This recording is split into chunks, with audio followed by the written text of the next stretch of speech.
Hey there. Welcome to LSAT Demon Daily. I'm Ben Olson. That's Nathan Fox.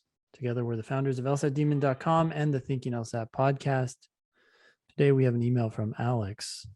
Hey, Ben and Nathan. I came across your website through an Amazon review trashing a Kaplan book that failed to help the reviewer. The book didn't help me much either. That's interesting. So someone was trashing a book and mentioned us, I guess. My interest in law school as a career change manifested itself around the start of COVID last year. I took the July LSAT after blitzing Khan Academy's 10 practice tests, garnering erratic scores that ranged from 157 to 166. That's not erratic, by the way. Okay. I mean, that's a 161 plus or minus 5. No, I agree. Sorry, I wasn't disagreeing. Totally normal. I was just still trying to process what this person is saying because that sentence kind of ended strangely. People think they should be more consistent than is really the truth. When you're scoring 160, there's a lot you don't understand. Sometimes you're going to score in the 150s. Sometimes you're going to score in the higher 160s. Sometimes you get a little lucky. Sometimes you get a little unlucky. It's not like people are always worried about their erratic scores, but there's just natural variation. So that doesn't mean anything. Yeah. I took the July 2020 LSAT and was interrupted by my ProctorU administrator who misread my question about ending a section early as a request to end my entire test. So you asked the proctor to end your section early? Well, that was a mistake. Those ProctorU proctors are not good. What's the point? You're in such a hurry that you have to end the section early. Also, you shouldn't be ending section early. Yeah, you finished that section early. What? How early? 5 minutes early? Chill out. Just wait. Well, your scores aren't good unless you're scoring in the high 170s. Like I could see, if Matt Dumont went and took the LSAT and he did the logic games and he was done and he had 10 minutes remaining on the clock and he knew he had answered each of those questions perfectly, then he could go, hey, can you end my section? But even then, it's probably a dumb idea because just what happens here is the proctor fucks him. Yeah. But yeah, why are you finishing early and still in this score while range? You're scoring in around 160? You don't have any business finishing your sections early. He attempted to end my test in the middle of my reading session. Please tear your paper, etc. Apparently is what he said. And I had to argue with him to stop while jumping in and out of my RC section. Well, you invited this problem. Despite my record of our transcript and my dispute, LSAC still shit on my request for a score review. No surprise, though. When I got my score back at 153, I was more than a little disappointed. I gave up and went back to my life for another year. What? Wow. I don't think you're committed to law school if this small snafu, which you're largely responsible for, derailed your law school aspirations. Yeah, well, hadn't really started hearing our way of thinking about things, Sure. So this is like bad books, bad Khan Academy, misunderstanding of this whole game, and just like taking it once, having a hiccup, and then just putting it aside for a full year. That's a bummer. Yeah. Fast forward to April 2021. I figured I'd try again. I registered for the June LSAT, bought a Kaplan book on Amazon before I read the review, and reused the Kaplan or Khan website for practice tests. I figured that after a year, the material would be unfamiliar enough to serve as practice. To my surprise, I was scoring 163 to 171 during this second blitz through the 10 practice tests. I don't understand this. Oh, man. Alex. Oh, God. Well, I mean, Alex has still had nothing but bad advice. Alex is going off of Kaplan and Khan Academy. So this blitz is, by the way, a pace of about 2 tests a week. However, much to my chagrin and frustration, I still only received a 154. Oh yeah, you're like rushing. Well, you did the same 10 tests. I mean, I get it that it was a year, and I get it that, you probably didn't remember that much, but you probably remembered some of it. And all right, anyway. Okay, anyway, so since joining with you guys, I have learned how many turds I was smearing all over my approach to the test. That was more graphic than I was hoping. And the pearls have been most helpful. I'm not rushing to finish the test anymore, and I'm getting less wrong, fewer wrong per section, more consistently than in the past. 4 to 7 wrong. The awareness that I don't need to finish the test, but need to be present in every moment, every sentence of each question has really helped reduce anxiety. Good, good. So, why the hell am I writing you? I'd love to know. After taking the June test, I could tell by the feel that it wasn't good. I was rushing, supremely anxious, and didn't finish sections. Wait, you just told us you don't need to finish sections, which I thought at the time a bad thing. I can't help but think that reusing the old practice test was giving me false confidence, or was it just the turds I was living by? I've joined with you guys in the hopes of getting more reliable indicators of my LSAT fitness. Can you advise me on whether I should take the August LSAT or bump it back to October? What would be a good sign that I'm ready to get a 165 or higher? Wait, just take a practice test in the Demon. The average of your last 5 practice tests would be a really good sign that you're ready to get a 165 or higher. Is the average of your last 5 practice tests 165 or higher? Then that's a good sign that you're ready to get a 165 or higher. Yeah. I mean, if you're still repeating the tests in con, just come over to the Demon and take one there. Ancillary question. Can a high LSAT score still get you generous financial aid, even if you have a 2.9 GPA, but your last 4 semesters were all 3.5? Nobody cares, but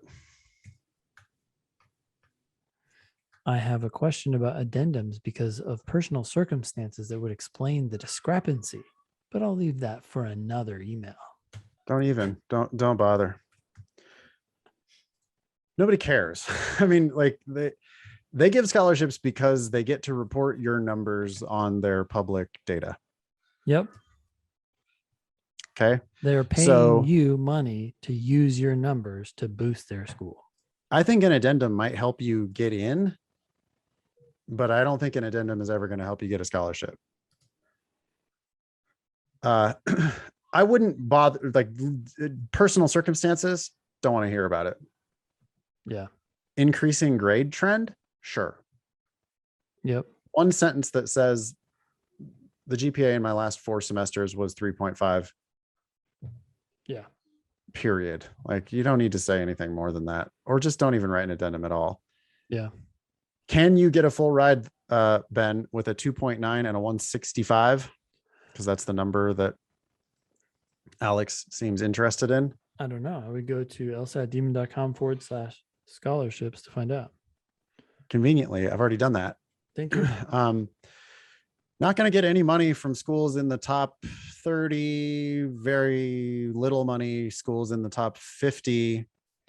But down at number 60 on the list, I see full tuition scholarship at Pennsylvania State University, Dickinson Law.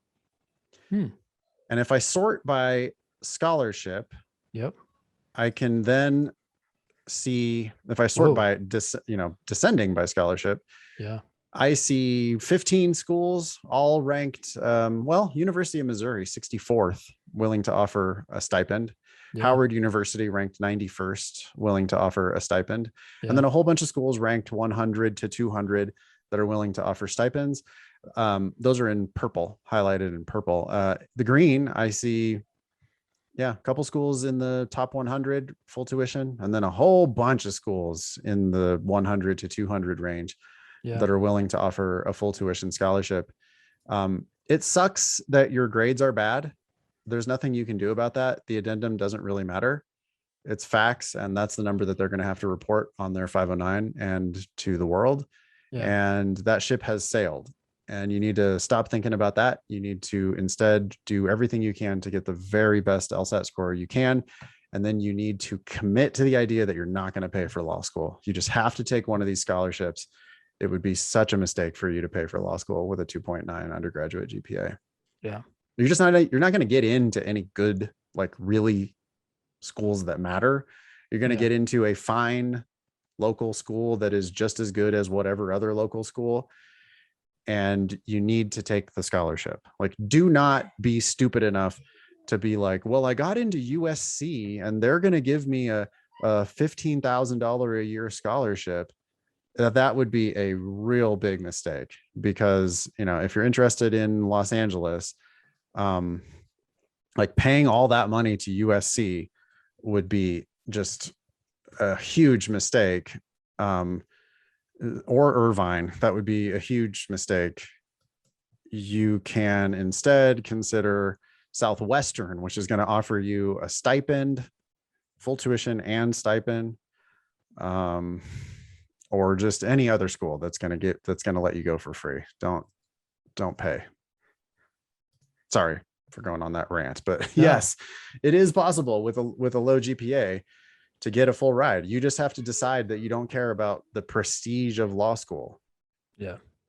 Because it's not going to matter at your level. Whatever fake prestige school you get into is not actually prestigious. So you just need to decide that you're not going to waste money on tuition.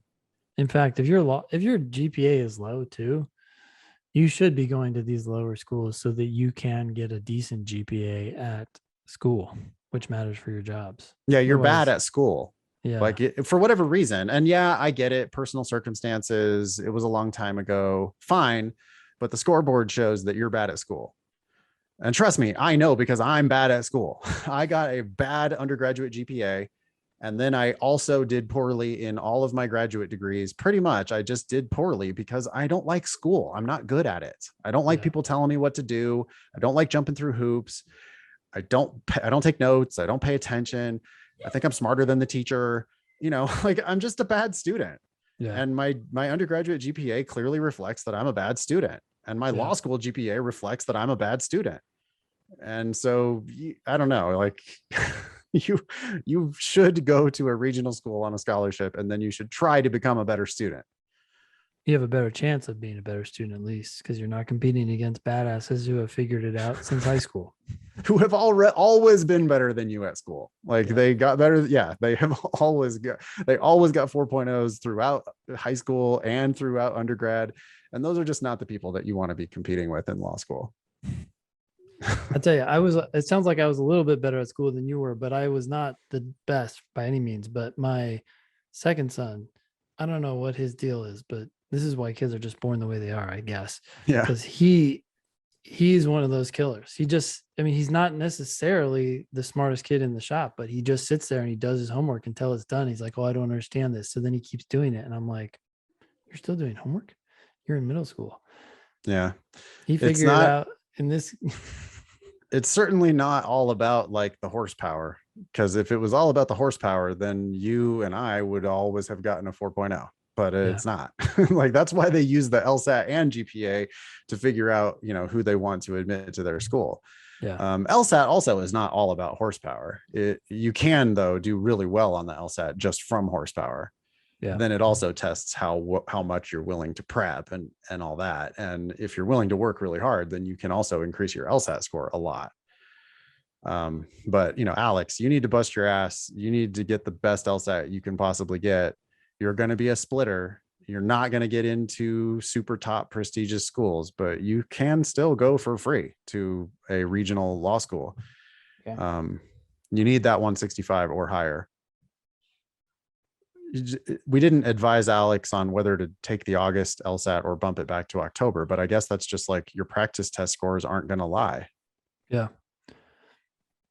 If you're within a few points of that score a month out, then I would be registered. I hope. I mean, it's too late at this point to register for August, but yeah.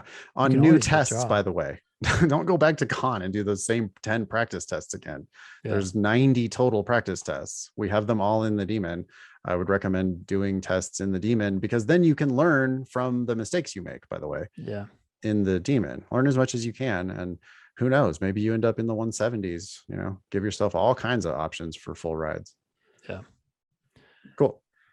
Thank you, Alex, and good luck.